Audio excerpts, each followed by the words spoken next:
अस्सलाम वालेकुम। उम्मीद करने हैं सारे ठीक ठाक हो। सो ए भाई और रशने पे जी क्या होया ए भाई और रशने पे जी भाई जी सब तो पहले इंटरव्यू ला तुसा ना क्या ख्याल है राया भाई जी इधर पीछे मोड़ कालू ना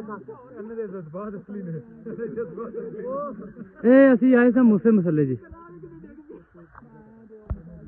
अच्छा जी आ चेक कर सकते हो तुसी माशाल्लाह मूसा मसला का सफर जारी है। ठीक है कोई मेरे ख्याल 7 घंटे अस चल रहे हैं ते हाले ए भाईजान तुसी के कहसो आवाम अगे खिलाना चाहिए जिंदगी दे सारे ने वड्डी भाई यार गल ही नहीं हो रही ते जिस बंदे ने पसली नहीं मननी